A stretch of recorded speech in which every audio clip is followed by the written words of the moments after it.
Welcome back to the channel, and week 3 of returning to running post a hip injury. So find out how I'm getting on.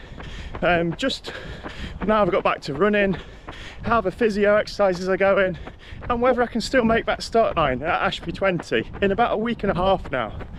I am a creature of habit, and post office day you find me back on the cloud trail after work. So got John Broom of the 2 running brooms to thank for the bit of change of scenery, that I've started the trail a couple of miles up from where I'd normally start, which works out a little bit better. So I've got on at Tongue, it's a bit more direct, and I get to see the other end of the cloud trail that I wouldn't necessarily reach starting from the car park at Worthington.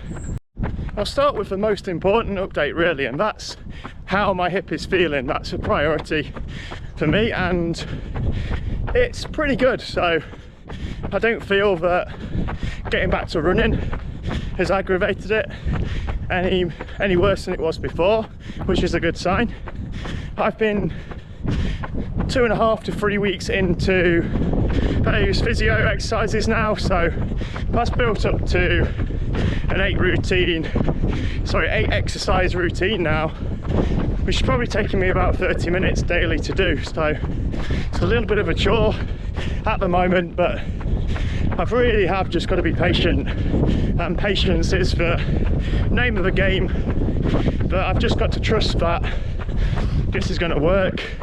It's going to make my tendons, my muscles stronger, and I'm going to fix those alignment issues by really concentrating on my running, my running form, my running technique, and trying to do all I can to run and walk without that anterior pelvic tilt that is putting more weight on the hip flexors, the tendons around my hip that are becoming more inflamed.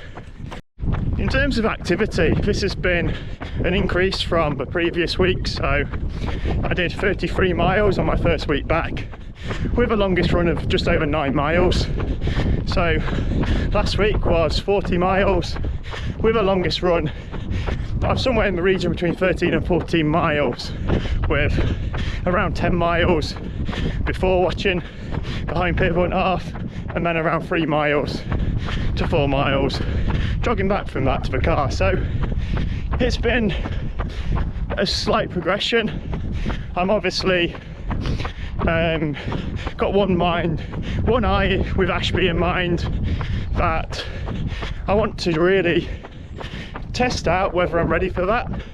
But I'm obviously not going to do anything that's going to jeopardize my long-term health, my injury recovery really. So it has just been a case of everything running wise has been an easy pace, which at the moment that easy pace does feel a little bit tougher aerobically because I had a whole month off, but it is starting to feel a little bit better now. So from when my first runs were around 150 to 160 heart rate, this has now dropped back into the 140s again. So I feel like a bit of normality is being restored in these runs.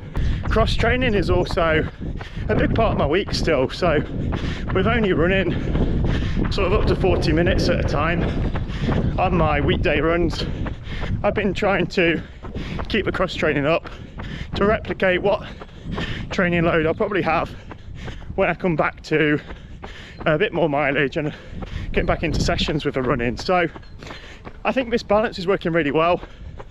It's given me really just my mind as well, but I'm getting the exercise in that I want to. I enjoy this, it's a hobby, and I feel a bit shortchanged with my main hobby, that I can only sort of do it very limited for 30 to 40 minutes a day. So to top up the extra aerobic work on the bike and in the pool has been really good for me, and it is something that when I do get back into a normal training routine of sessions, I want to try and maybe phase out a day or two of the easy mileage. If I was running every day, for example, put in a few bike rides and a bit of swimming to keep that aerobic fitness there, but put a little bit less strain on my joints and on my body by just replacing that with cross training. Really, I've seen it works quite well for quite a few athletes, specifically ones that are injury prone. So I'd like to try this approach myself and maybe reduce my total mileage. I think this could have a real good effect on getting my speed work over sort of the 5k and the 10k and get more sessions in. In terms of Ashby 20, I'm feeling pretty confident as the weeks go on and I get closer to it, that I'm going to be ready to complete this run. So I don't want to bomb off and do it at any sort of serious pace. I've been running everything around the 8-minute mile mark, which is an easy sort of pace for me. So if I can run Ashby at a similar sort of pace, I'm just going to build up that endurance towards it. So this weekend I want to get a 15-mile long run in, all continuous, so be a bit tougher than this week that was split by the 10 and the 3, and that will really give me just my last decision really on, can I still run it? If I get through that 15-miler with no issues, then I don't see an issue on placing up the following weekend at Ashby 20.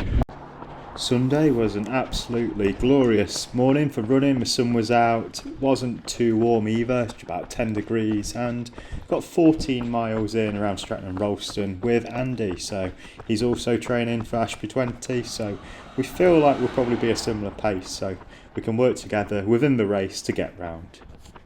I'm checking in after my longest run of the week. I'm going out for a short sort of 30-minute jog before I swim on Sunday, so I thought I'd check in with how I'm feeling, how the training's gone. So this week is going to be about 45 miles in total, so that's my biggest week by about 6 miles on last week, and the longest run was just under 15 miles I did yesterday. So with how I'm feeling today, it has knocked my confidence a little bit ahead of Ashby, because I've been quite achy and sore after that longer run, which I wasn't last week when I did the 13. So yeah, not really what I wanted.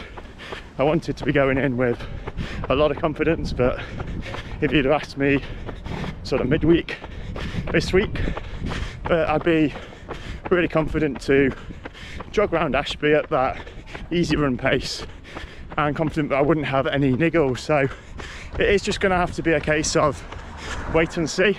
I still want to do it, but obviously I'm not going to push myself through an injury for something that isn't really an important race for me.